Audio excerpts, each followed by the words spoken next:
فرانك رايموند بيكر السفير الحالي لجلالة الملكة لدى العراق منذ العام 2014، متزوج من ماريا فرنانديز. شغل منصب سفير جلالة الملكة لدى دولة الكويت من العام 2010 إلى العام 2014. تقلد منصب نائب مدير مكتب الشرق الأوسط في وزارة الخارجية البريطانية، وكان يشغل قبل ذلك منصب المستشار السياسي والعسكري في واشنطن منذ العام 2003. عمل كرئيس مكتب أفريقيا في وزارة الخارجية البريطانية، وكان قبل ذلك السكرتير الخاص لوزير الخارجية. أما في العام 1998 فقد شغل منصب رئيس قسم العراق دائرة شؤون الشرق الأوسط في وزارة الخارجية البريطانية.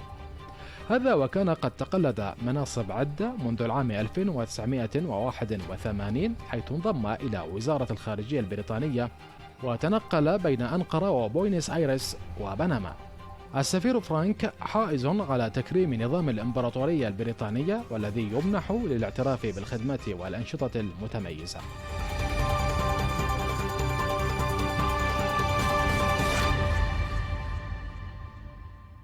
The United Kingdom Ambassador to Iraq, Mr. Frank Baker, welcome to the show, to the في بيت السفير show, and thank you for hosting us. Thank you very much. It's a pleasure to be here. First of all, how do you introduce yourself to the Iraqi people? Well, often I'm usually introduced as I'm always introduced as His Excellency, the British Ambassador to Iraq. I would say, if you want me to introduce myself, I would introduce myself to the Iraqi people as a friend of Iraq. Okay, how were you appointed an ambassador to Iraq? I mean, did you discuss it with your government, or it was a surprise for you? If you look at my career, and we can talk about my career a little bit, then you will see that I've spent a lot of my time in the Middle East, and I've spent a lot of my time working on Iraqi issues. So when in May 2013 I was approached by my office in London and asked if I would be prepared to become the British ambassador to Iraq, I had absolutely no hesitation in saying yes. You weren't scared? Not at all. Why would I be scared? I mean, the political and the security situation in Iraq is not very stable. No, well, I think it's an interesting challenge. It was always going to be an interesting challenge for me, but I also felt at the time, and this was back in May 2013, so this, of course, was a year before the fall of Mosul to Daesh. I thought at the time it would be very challenging, and it would be an opportunity for me to help the Iraqi people. Yeah. And, of course, to work to improve the relationship between our two countries. You were in Kuwait before coming to Iraq. I was indeed. For 4 years. Yeah. And in Turkey before? Well, not immediately before, no. I mean, my overseas postings have included, I started off my career in Latin America. My first posting was in Panama, in Central America. As an ambassador? No.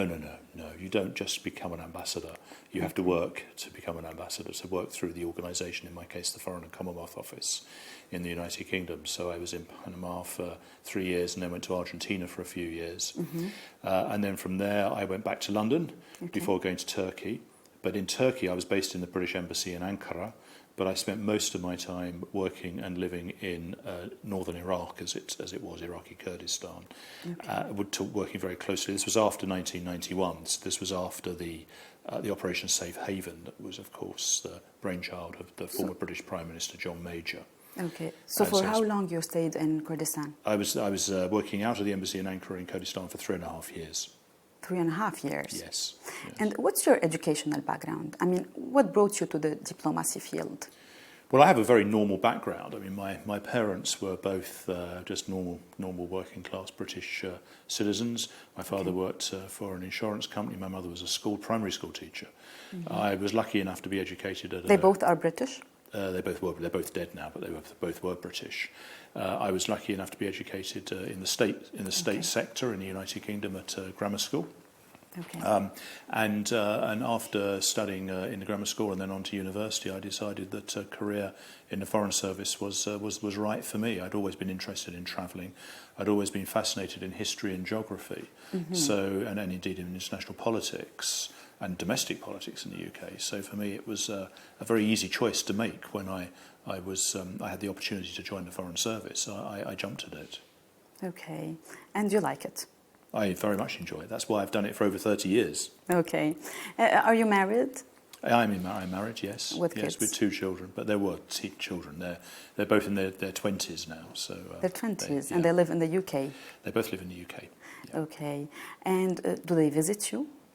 They don't visit me here in Iraq, no. Why? But they visited in previous postings. Are they scared, or you are scared? No, not at all. On the contrary, no. But there is no way for them to, if they wanted to come and visit, there was no way that we could accommodate them. So they're not able, unfortunately, to visit here in Baghdad, which is a shame because I think they would both love to come out and see what I do here. Really? And what about your wife? It's similarly, no. She doesn't visit you? No visitors are permitted by my government. Okay, so you meet in the UK? Yes, absolutely. All the family lives in the UK. And how often you visit the UK to see them? I try and get back once every 2 or 3 months. That's it. And do you visit other countries in the Middle East during your stay here? I mean, during these 2-3 months? Oh yes, indeed. I travel around the region. I'm often for work. For both, yeah, for work and to catch up with friends as well. So sometimes I will go to Turkey or I will go down to the Gulf, catch up with old friends from Kuwait and elsewhere in the Gulf, and indeed Iraqi friends as well, and in Turkey with old Turkish friends. Okay, and what about Egypt and Lebanon? I haven't been to Egypt recently. I was last in Egypt about 7 or 8 years ago, I think, and Lebanon similarly. I haven't been to Lebanon for about 15 years. And do you like it? Lebanon? Yes. Oh yeah, well it's a long time ago, so it's changed very much since then. But yes, I did. I liked it very much when I visited. I was in Jordan fairly recently as well, and that's a good place to visit. And how do you spend your time in Iraq? I mean, you have friends. Do you exercise? Do you, do any activity? Well, I'm very fortunate, I think, because unlike a lot of my colleagues, I do have a lot of Iraqi friends here, so I'm able to go out and see them quite a lot in my spare time. To go out for dinners or to go out and socialise with them. But we're also very well equipped here on the embassy compound, so we have a gym and we have a swimming pool, and we do a lot of events as well. So we keep ourselves very busy. Okay, so do you have hobbies? Like, do you play music? Do you cook? Do you do anything like this? I have hobbies. You will see behind me a piano. Yeah. I play piano. I have a drum kit. I play drums. So are you going to play something for us tonight? I won't play anything for you now. I think it's probably better if I don't. You would, I think you would. Well, you would enjoy it, but it's probably better that I don't. But I do that. So I do that. I do a lot of other things as well. I do a lot of reading actually here. There's a lot of history. I'm very interested in history, so I do a lot of reading of historical books. And is it secure for you to go out in Iraq? Yeah, I travel around this country a lot. In fact, there's... inside Baghdad. I travel around Baghdad a lot. I go out and see friends, but I also go out and do a lot of calls and visits. So I go out and visit the different ministries, and I go out and visit the different advisors, and indeed the non-governmental organisations. And I go out a lot to see academics and that. Mr. the Ambassador, what was the surprises that faced you when you first moved to Iraq? Well, I think the biggest challenge, I wouldn't say so, I don't think there were any surprises. I think the biggest challenge, as I had mentioned earlier, when I first came here, was I arrived in August 2014, so this was less than 2 months after the fall of Mosul, and it was when Daesh were still very much at the western approaches to Baghdad. So that was the biggest immediate challenge, I think, that I faced, that we faced collectively together. So coming into an embassy that had been working very hard for the previous 6 weeks, working 24-hour days, 7 days a week. You work 7 days a week? We work 7 days a week anyway, but we were working 24 hours every day as well because of the crisis that had been created by Daesh. So the biggest challenge I think we faced at that stage was the military challenge and the threat of the Daesh to Baghdad and to the south of Iraq. And that was what I spent most of my time on in the first couple of months. But of course, relatively soon after I arrived, there was a change of government here. So the current Prime Minister, His Excellency Dr. Haider al-Abadi, took over on September the 8th, 2014, which was a few weeks after I'd arrived. Yeah. Korea formed his new government. And so then it was getting to meet the new ministers, talk to the ministers, and to discover the opportunities for us to work even more closely together than we had been previously. Yeah, but on the cultural level, Do you have any surprises? I mean, you faced when you first came to Iraq. Well, I'd come from Kuwait, so I came literally straight from Kuwait to Baghdad. You think it's similar? I think there are, of course, there are similarities, and there are a lot of differences as well. Yeah, but the Gulf, I mean, they have different traditions and different customs. They are different. There are, that's what I say, but there are similarities and there are differences. I think culturally, I think the biggest cultural change that you find, or one of the biggest ones that you find, is of course when you're working in the Gulf, that everybody is dressed in dish dashers, whereas here, of course, everybody dresses in suits. So that's the obvious difference. And what about food? I mean, you like Iraqi food? But the food in Iraq and in Kuwait and indeed in Saudi and in the Emirates and in Jordan is relatively similar. I mean, there are not huge differences here. So really, so it's absolutely. So in Kuwait, for example, if I ate with my Kuwaiti friends in their diwaniyas, then we would almost always eat very similar food. The rice. They eat rice a lot. Rice and the chicken and the lamb. So absolutely, it was very, very similar. Obviously, one of the big differences here in Baghdad is that you don't have the same number or variety of restaurants that you can eat out at as you do, for example, in Kuwait City or in Manamah or in Doha or wherever it may be in the Gulf. So that is a difference. But that's the only thing. I mean, what do you eat every day? You have an Arabic cook? No. I have the best chef in Baghdad. Really? In fact, I have the best chef in Iraq. I mean, yeah, but he's Iraqi?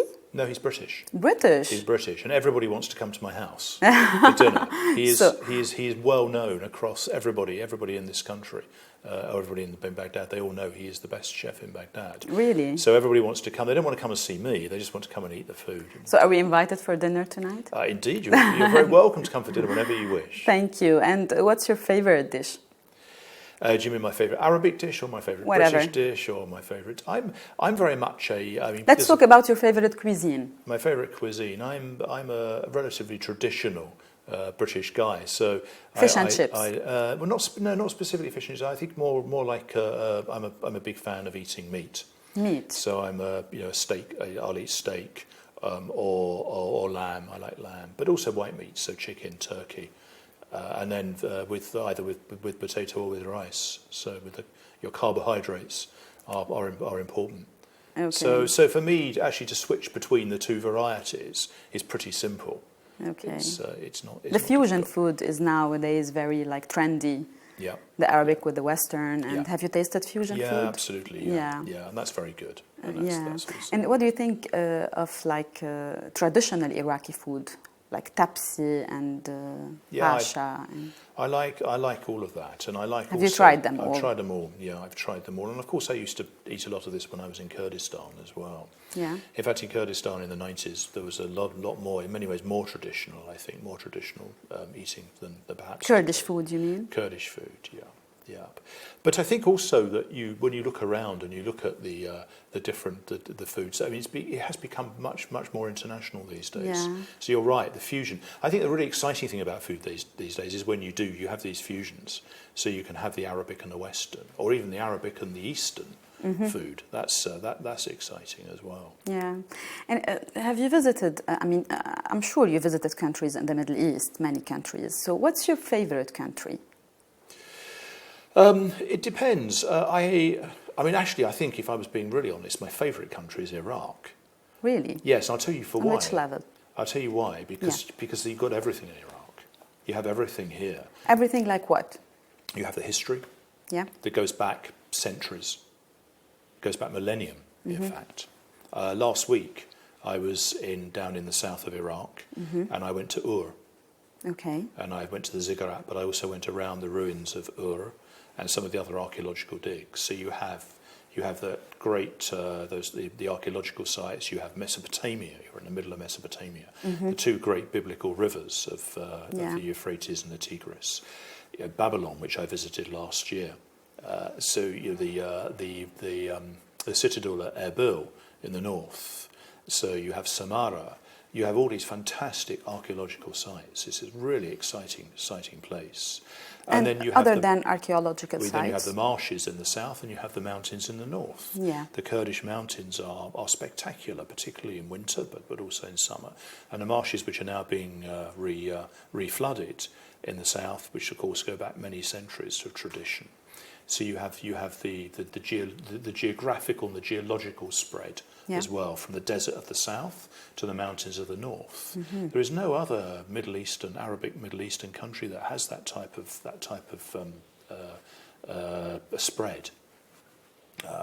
So I think that there is Lebanon.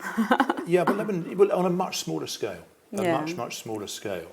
And so you have this vast scale, and of course Lebanon doesn't have the two great rivers. It doesn't have the Tigris, it doesn't have the Euphrates. Yeah. I mean, so they have the sea and the mountains, they have and the sea, archaeological sites. Yeah, but you have the sea, you have the Gulf, of course, the outlet into the Gulf around Al Far Peninsula in the south here, and then you have the long-standing Iraqi culture. You have the Iraqi Arab music, but then you have the fusion. Again, we talk about fusion. You have the Kurdish Arab fusion here, which is fascinating. Yeah, I mean, when people talk about the Kurds and the Arabs in Iraq today, they think about the problems. Actually, I look at the opportunities and I look at the history, and it's much more about those fusions, much more interesting than many other parts of the world. So I think, I like all of the Middle East, and I enjoy visiting countries, and I particularly like, for example, going to Oman. Oman is a fascinating country, as you say. Lebanon, though I haven't been for many years, is fascinating in its own peculiar, or in its own different way. Dubai is fascinating because it's a much more modern city, but I think as a round, it's modern without history. In Dubai, there is history in Dubai, but you don't see the history necessarily. In Iraq, you do see the history. So I think in a round way, you have everything here in Iraq. So I think Iraq is probably my favourite. And what about the Western countries? What's your favourite country? Well, other again, than, I think like it's UK. Obviously the United Kingdom. I mean, that goes without saying. But because in the United Kingdom you have a bit of everything as well. Yeah. I mean, I think the vastness of the United States is always fascinating, always interesting. And I lived in the United States for a long time. In which state? I lived in Virginia, and I've lived in Florida, and I've lived in DC. So the eastern side of the United States. But I visited all but one of the US states during my lifetime. So I've seen the ride, and again you have this huge geographical spread, of course, and an interesting historical background, and that. So that's very different. So that's interesting. But South America I enjoy as well. Yeah. I mean, having lived in Argentina, that is a you really lived in interesting Argentina. country. That was my second posting. That was a fascinating country. I mean, every country has got its pluses, it's got its minuses. So, sure. And I think because I've travelled so much around the world, I just appreciate everywhere I go. Mm-hmm. And you go and you see these fantastic sites. And I've been very lucky because I see a lot of things that most people haven't seen. If you look at the 7 ancient wonders of the world, I've now seen 6 of the 7, or been to the sites of 6 of the 7. Not many people can say that they've done that. So I've been very fortunate. Yeah, and do you appreciate art? I enjoy art. Yeah, you enjoy art. So do you attend exhibitions in Iraq for artwork? I've been to a couple of private exhibitions here. Yeah. Yes, indeed. And everywhere I go around the world, I always try and buy 1 or 2 original pieces. Yeah, but because Iraq is very well known in artwork. Indeed, it is.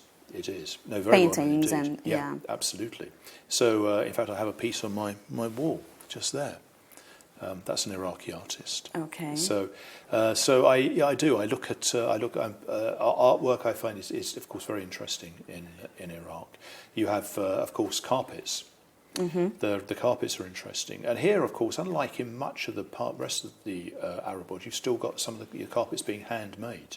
Yeah. In parts of Iraq, which I think is great. Maintaining those traditions is really important.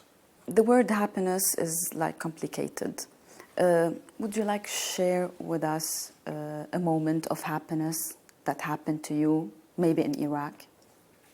Well, I think it is, of course, it's a relative term, happiness. But there are That's why I asked you to share with us a moment of happiness, not happiness in general. There are several moments, I think. There, I think that. Would you share with us of course, some of them? Yeah. I think if I think back to my time in Iraq previously, when I was here in the 1990s, I think we did a lot of work in relocating a lot of Iraqi Kurds back to their land.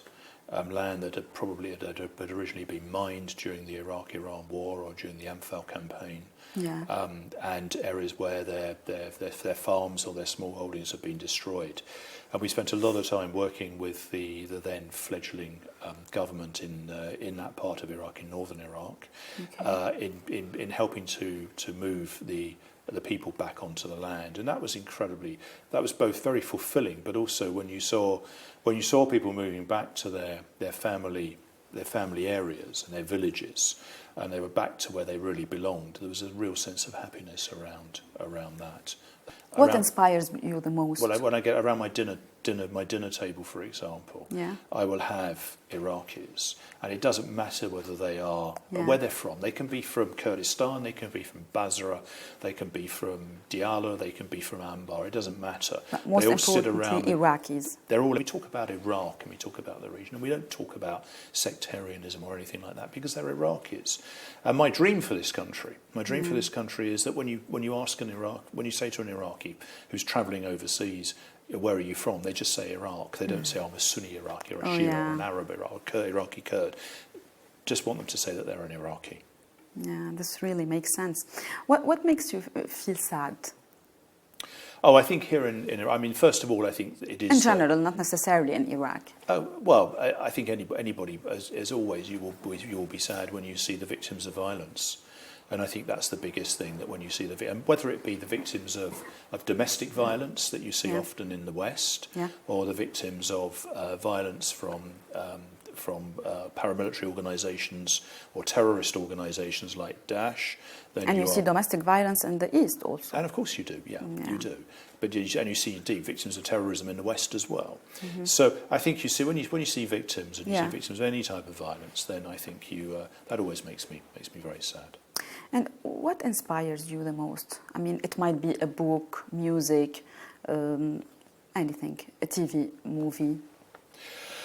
Well, I think that for inspiration, I will look sometimes towards historical figures for inspiration, and like many British people, I often look towards Winston Churchill for inspiration, because he was voted recently as the greatest Briton that ever lived. So Winston Churchill is like an inspiration for you. He was an inspiration, and so for me, he's always been an inspiration throughout my life. Okay. But I think also I get very inspired by the bravery of people.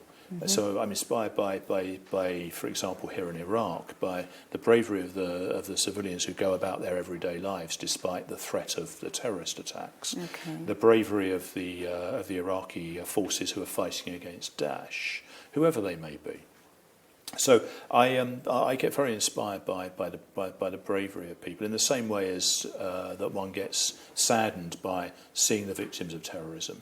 I think equally I get inspired by seeing the bravery of the people who are fighting against the terrorists. Yeah, you didn't learn Arabic? I flirted with Arabic. So when I was up in Kurdistan in the 1990s, then I had the opportunity. Then of course it was all Kurdish. They didn't. I mean, some of them spoke Arabic, but they tended to speak Kurdish. But you learned Kurdish. But then I went to, and so I spoke a bit of Kurdish with them. When I went to Kuwait, of course, most Kuwaitis tend to speak much better English than my Arabic would ever be. So, but your Arabic is classical? I mean, the Arabic you learned is the classical Arabic or the Gulf and Iraqi? No, I think the Arabic I learned was probably fairly colloquial, actually. You know how to write and to read? I can read okay. Yeah, I don't write. I don't really write. I've never really had to write in it, so I don't. So why don't we do the interview in Arabic? Because I much prefer to do it in English. And I'm much more expressive in English than in Arabic.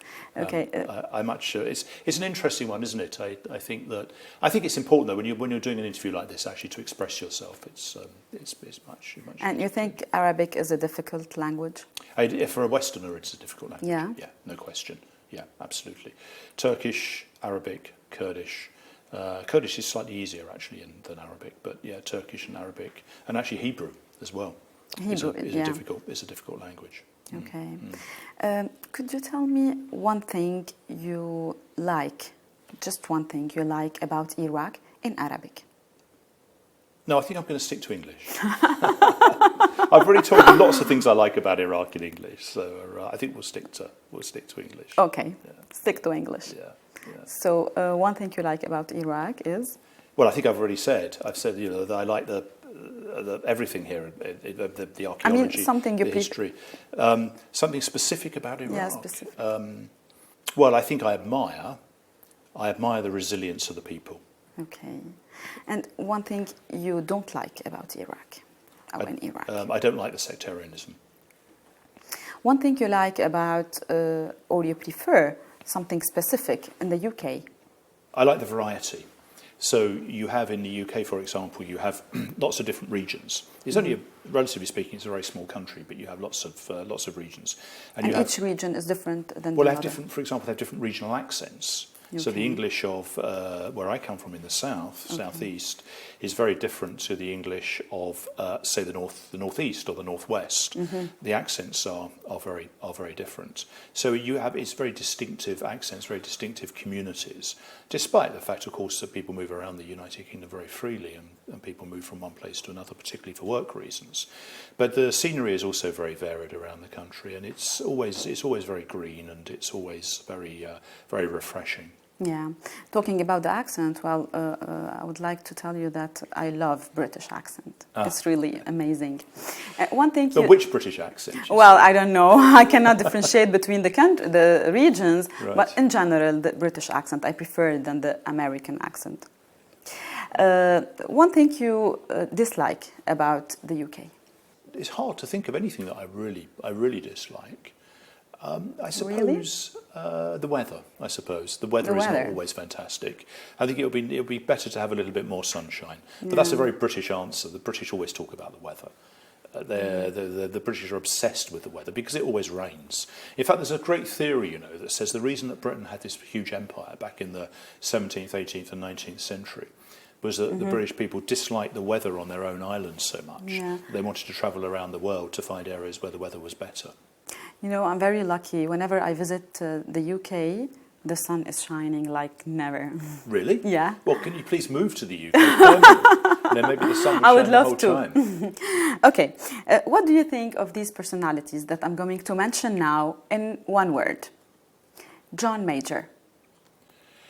Well, look, what I'm going to do is I'm going to talk a little bit about him, and then I will give you the one word that I think sums him up. Okay, no problem. I have to say at first thing is that Sir John Major is a good friend of mine. Okay. And I've always had huge respect for him. I think he was a very, very good, very good British Prime Minister for the period he was in power. He was he left behind him a very strong economy, and he did a lot of work on the international stage. He, of course, was both the Prime Minister at the time that the United Kingdom took part in the operation to liberate Kuwait, and he was also the Prime Minister who was responsible for creating the safe haven up in the Kurdish areas of Iraq. Okay. So I would say, in one word, I would sum him up as a statesman. George W. Bush. George W. Bush, I was in Washington from 2003 to 2008 when he was the president for most of his second term, so I was lucky enough to watch him at very close hand. I think George W. Bush had very clear vision. He knew what he wanted to achieve, and he reached out to achieve it. So I think I would say he was driven. He was a driven person who knew what he wanted to achieve. Okay. Well, you're not sticking at all to the one-word thing, but it's okay. Haidar al-Abadi. I think when His Excellency Dr. Abadi became Prime Minister, he faced an extremely difficult time.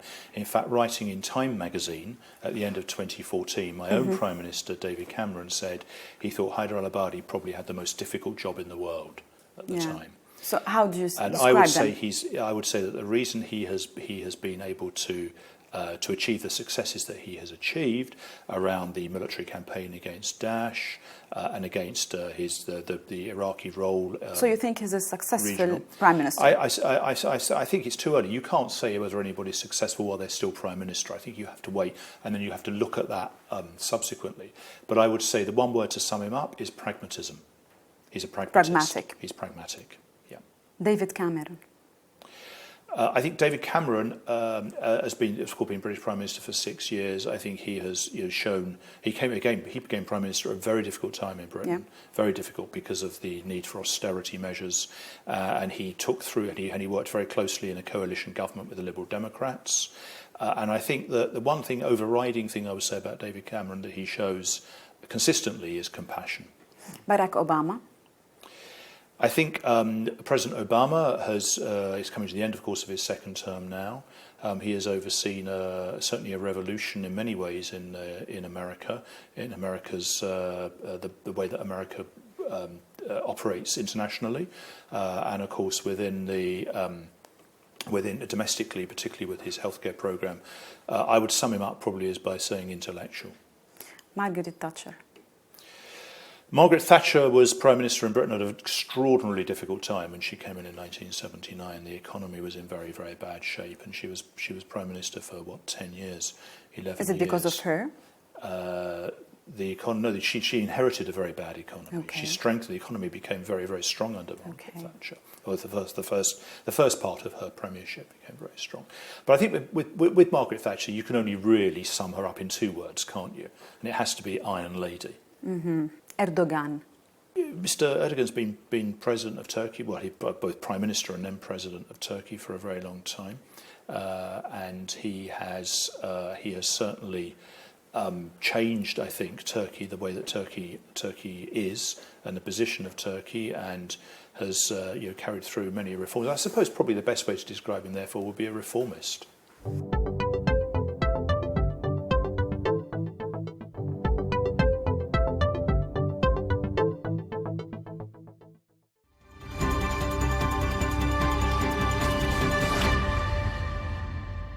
Mr. the Ambassador, switching to cultural and educational affairs, why don't we see a serious cooperation between the United Kingdom and Iraq regarding this matter?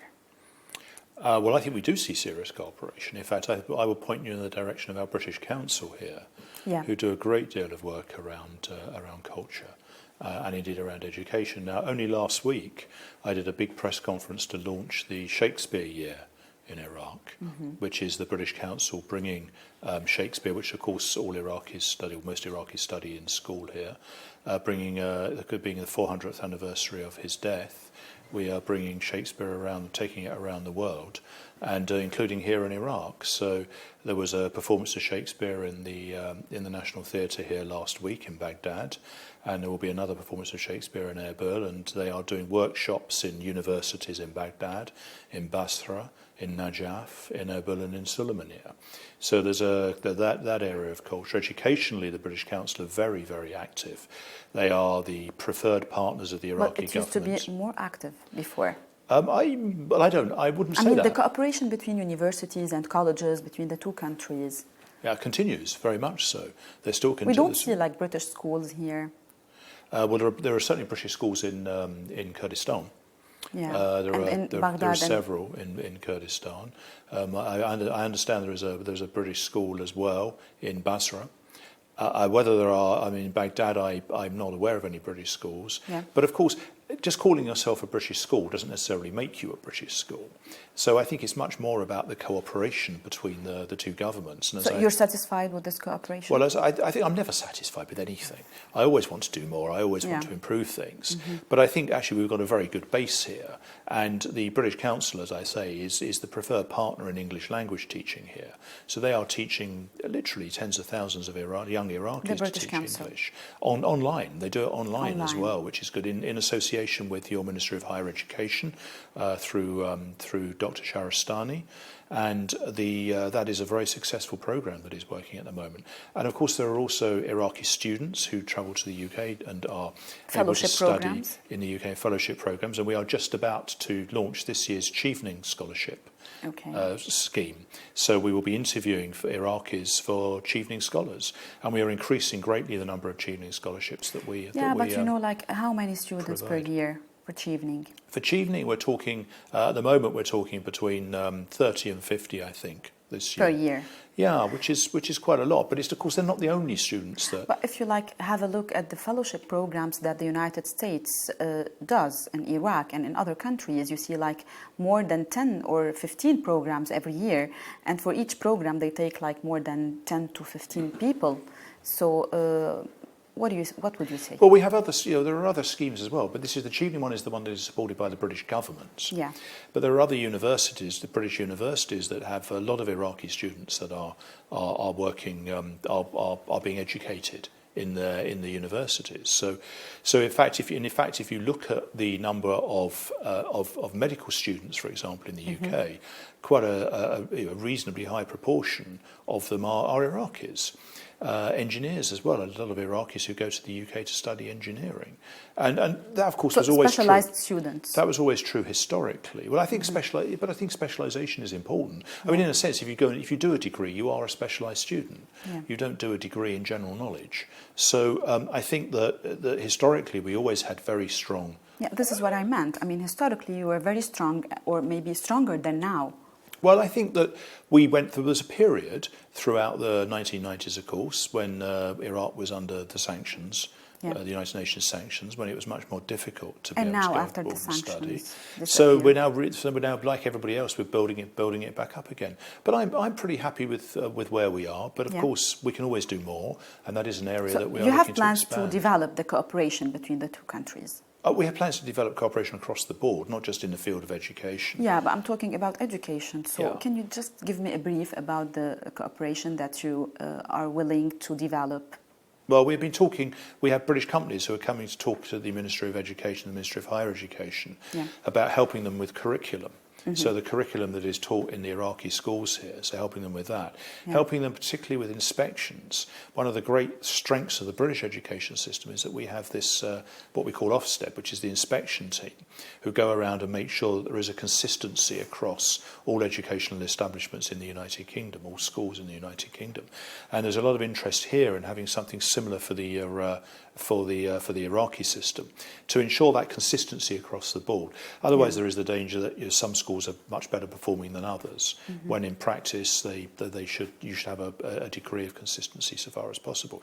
So we're looking at areas like that to help, and then we will look in the years to come. We have expanded the number of Chevening scholars over the last couple of years, and we will keep on expanding them. But there will be other universities, private universities in the UK that will look to expand the number of students who You just talked about the English language, but I think you need to put more effort in English language in Iraq. Don't you think so? Well, I think there's a limit to what we can help, but ultimately it is really for governments to focus on the. Yeah, this is part of the cooperation with the government. Indeed, that's right. But yes, and I've made very clear all the time I've been here that we are here to help the Iraqi government and the Iraqi people, and we will help the Iraqi government and the Iraqi people, but only so far as they want us to help them. Now, in the area of education, we have discussed this, and as I say, in the area of English, we have had some very fruitful discussions and some very fruitful projects under the auspices of the Minister of Higher Education, Dr. Shahrastani. Is there any kind of support to the civil society in Iraq? Yeah, we do a lot of work with civil society. I will often have members of civil society coming and having dinner with me or lunch with me in Baghdad, obviously. And then when I travel around the country, which I do a lot, then I'll meet members of civil society when I'm in the various provinces around Iraq. And yes, we do work with them. But what we tend to do is we tend to work with them. We will help them. We will give them advice. We will put them in touch with civil society in the United Kingdom, and we will put them in touch with non-governmental organisations that specialise in civil society. You are doing this right now. I mean, you are putting them in touch. We have some links that are being built at the moment, and of course, I think civil society has always been strong in Iraq, and perhaps it went through a period where it was less strong, but it's building itself back up again now, and I think it's becoming increasingly powerful here, which is good. For any society, you need strong civil society structures, and those society structures are being built here, and we are helping, both from a governmental perspective, but also, as I say, from a non-governmental perspective. Consumer and investment companies remain absent from the Iraqi market. Are you satisfied with the level of cooperation between the UK and Iraq in the economic field? Yes, I think that things are growing. I think that we have done a lot of work since I arrived. There's been a lot of work put into expanding the trade and investment portfolios, and I think we're moving forward. Again, I'm never satisfied. But don't you agree with me? I mean, the companies and investments of UK are absent from the market. No, well, no, not really. No, you see, because the only foreign bank here is Standard Chartered Bank, British bank. Okay. Over 50% of Iraqi oil is the fields are worked by British international oil companies, called BP and Shell. Yeah. Most of the work that is done on those fields by the next level of companies, the ones that provide the infrastructural development, are British companies like Amec Foster Wheeler, okay, like the Weir Group and others. There is a lot of work, a lot of success that we have been having recently in other sectors. In the water sector, there is a big contract in Kurdistan that is being carried out by Bywater, the British water company, to redo the water and sewage in Erbil and Sulaymaniyah. We are in negotiations at the moment, or British companies are in negotiations with the Iraqi government about infrastructural development projects here across the country. I was in Basra last week talking to the governor there about the possibility of more city master planning in Basra by a British company. Similarly in Nazariya in Dikar. There's a lot going on outside the obvious areas of oil, but I think that in a sense this leads us on to the economy, and it's what is going to be really critical for Iraq is going to be the diversification of the Iraqi economy away from oil, and that is going to be as much as anything through the introduction of privatisation, and particularly concepts such as public-private partnership and build, operate, transfer. And the United Kingdom is the world leaders in this, because this was something that was introduced by Margaret Thatcher, the Iron Lady, back in the 1980s. And we really are seen as the world leaders. So we are now sitting down and talking with the Iraqi government, Iraqi officials, about introducing some of these ideas here into the Iraqi market. And are they interested in very this kind interested. of cooperation? Very interested indeed. We're beginning to do a lot of this cooperation now. And it's serious negotiations about this. Oh yeah, absolutely. No, I mean we are serious, and the Iraqi side is serious. We only need to look around. You moved further in the negotiations in this matter. Yeah, it's all serious. It's very serious. Yeah. Moving on the political portfolio, what's the political role the British embassy is playing in Iraq? Well, I mean, we don't have a political role as such, because this is Iraq, of course, is a democracy with a legitimate government, and it is for the government and the people of Iraq to decide on their own politics. Maybe supporting politically the Iraqi components. So what we can do, of course, is we can advise where we're asked to advise, and we can help if, particularly, we talked a little bit about civil society a moment ago, but we can also help to develop some of the government institutions. So, for example, we have a very successful project where we're working with Parliament to give them advice on how to work through legislation, on how to ensure that the clerks, the supporters, the people who work in Parliament to support the parliamentarians are able to operate effectively and efficiently. So we work in areas like that. And are all the issues tackled here at the embassy solely focused on Iraqi matters, or they are also relevant to other neighbors? Well, I think that we focus on Iraq. So when we look at the situation here in Iraq, we look at the politics, and we look at the economics, and we look at the business, and we look at the social, and we look at the education and the health and all the things that we've talked about. But of course, part of any country is also their foreign policy and the region that they exist in. So clearly we have an interest in what's going on around the region, and we have an interest in, if asked, in giving advice to individual Iraqi politicians, Iraqi people about the situation that's going on within the region. Talking about the current situation, what's the UK government impression of the performance of PM Haidar al-Abadi? Well, I think His Excellency Dr. Abadi has had some very significant successes. As I think I may have said earlier, but when one looks at when he became Prime Minister, he became Prime Minister at a time when Daesh was at the gates of the western approaches to Baghdad. Daesh has now been pushed back. It is now, Tikrit has been liberated, Beiji has been liberated, Ramadi has now been entirely liberated. So Daesh is very much on the back foot and is retreating as the Iraqi military, the Iraqi security forces, all of the elements of Iraq who are fighting the Daesh, push them back up towards Mosul. So that is clearly a success. The Prime Minister also has had a completely inclusive cabinet where he has been able to work closely with members from every political party. He has been able to get budgets through Parliament for the last 2 years, which was a success. Now, he of course has done this in the face of some very, very difficult conditions, particularly with the drop in the price of oil, which has created economic problems, serious economic problems here in Iraq. When you think when he became Prime Minister, the price of oil was close to $100 a barrel, and today it's closer. Iraqi oil is closer to $20 a barrel. Yeah. So you've had a huge cut in the amount of revenue that has been coming in, and despite that, he has been able to continue to pay salaries and to be able to pay to fight the war against Daesh, which is a very expensive war to fight. So I think he has been very successful like that. I'm sure he will be the first to say that there is a lot more that he wants to do in his time as Prime Minister. But as I said earlier, I think you can't judge anybody until they've completed the job. Yeah.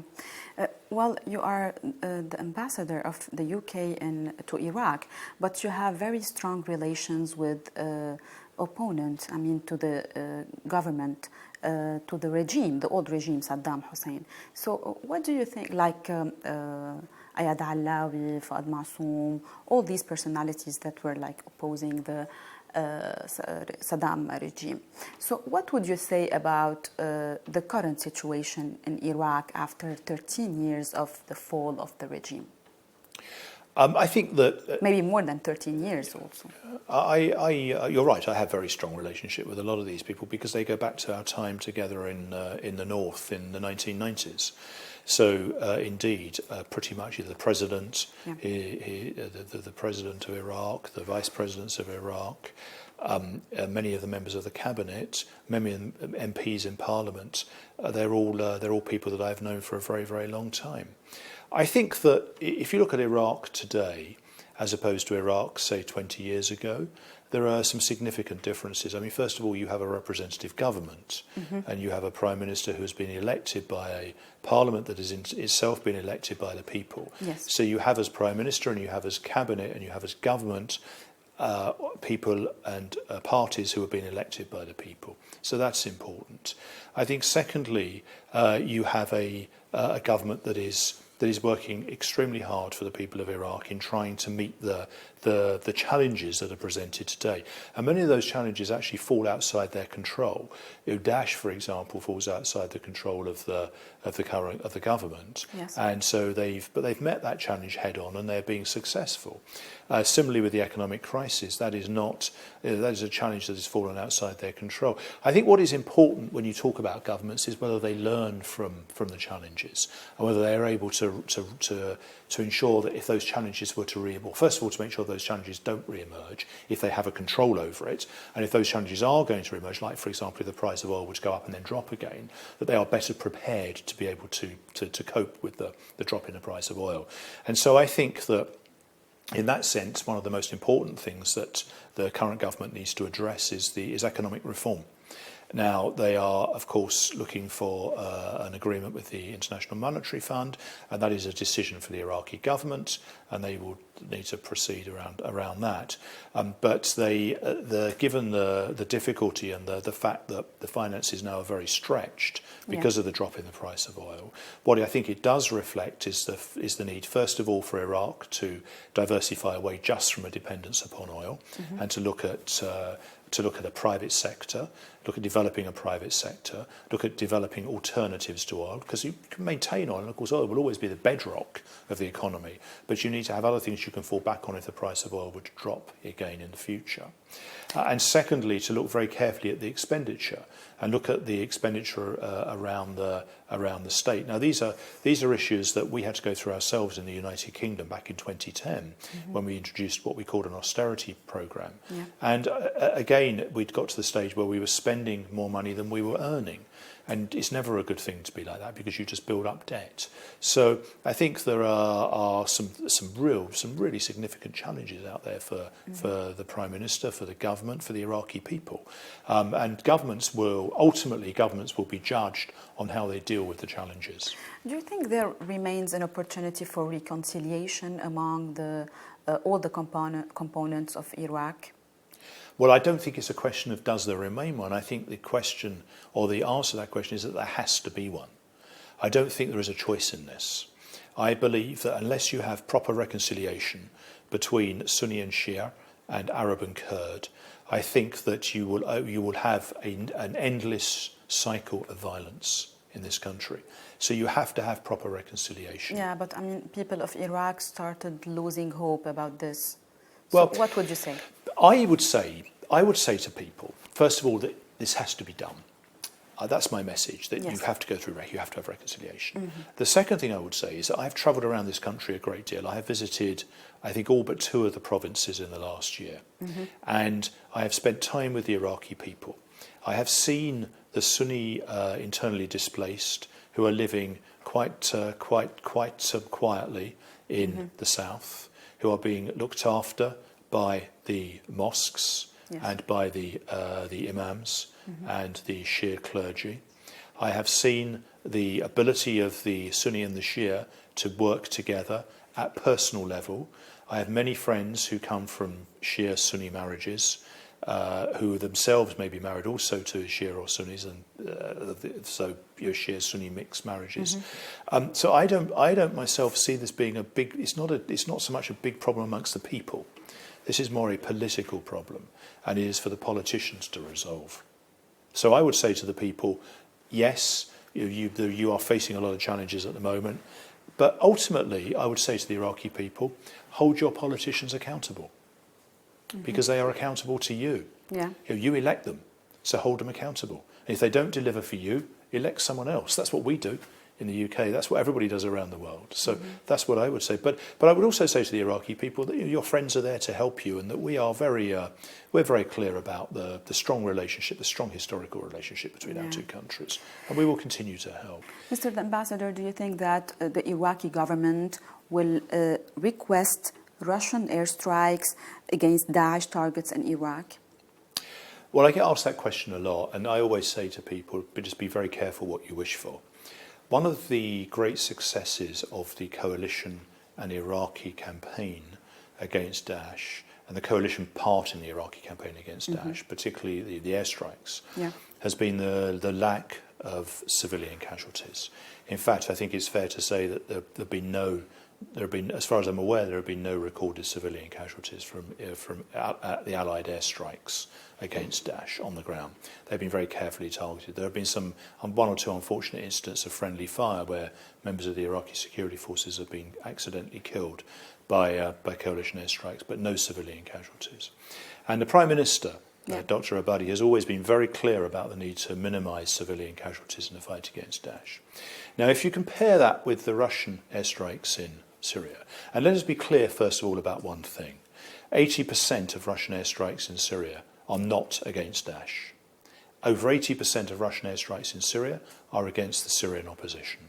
They are in support of Assad, but secondly, the Russian airstrikes are not targeted.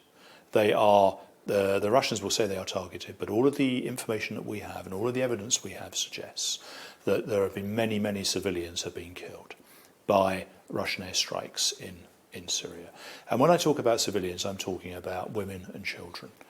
So many of them have been killed in indiscriminate bombing by the Russian Air Force.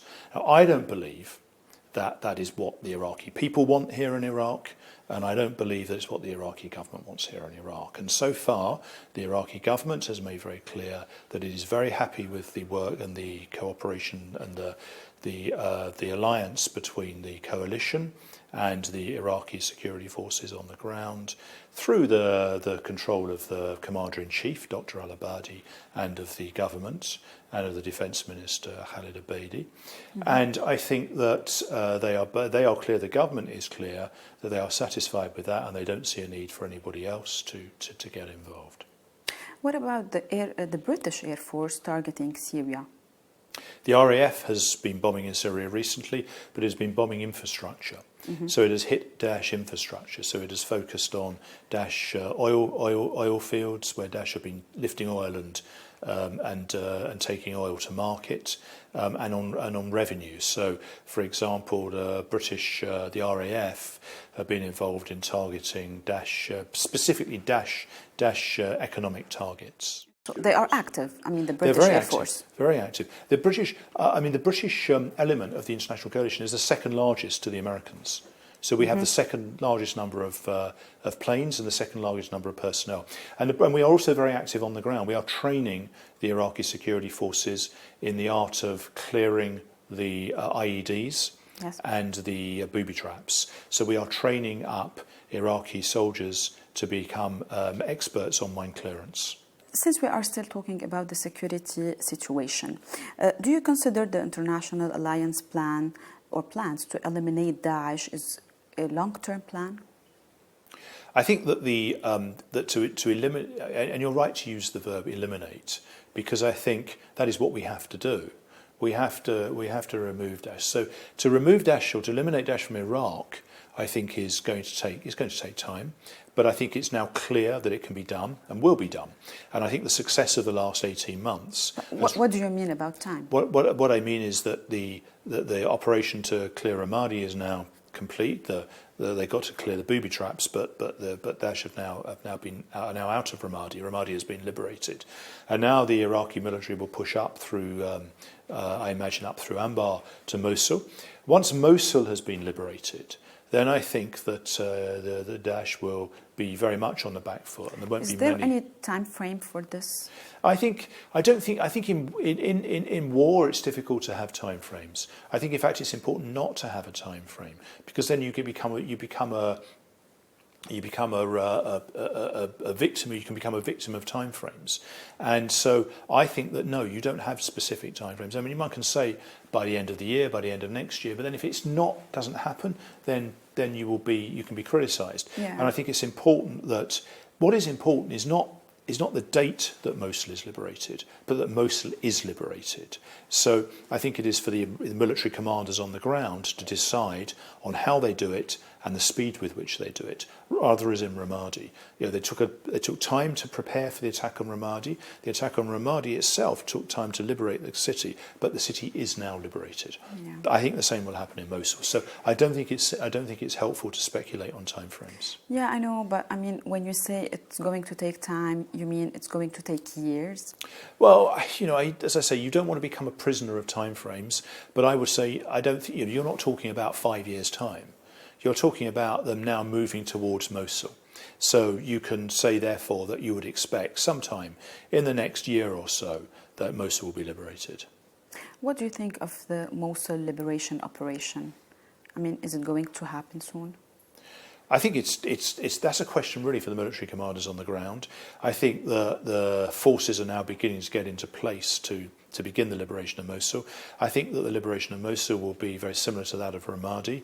So it will take time to build the forces up to surround the city, and then to have a plan where you move into the city gradually to link up, maybe cut the city in two to alienate the Daesh fighters. But it's going to be a hard battle. This is not going to be an easy fight.